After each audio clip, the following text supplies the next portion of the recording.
argumentative reading. For for persuasive, for persuasive reading, you are persuading. You are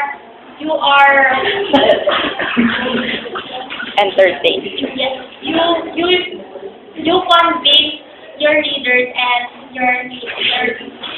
The best activity for this is role playing and commercial making. Next is the argumentative reading. From the word argument, from the word argue, it means one.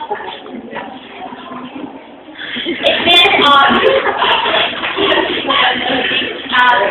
it means two groups or two opponents are arguing with each other with the given topic. And the best example for the best activity for this is the debate. These two kinds of reading, the persuasive and argumentative, need a critical reading, critical understanding, and the level of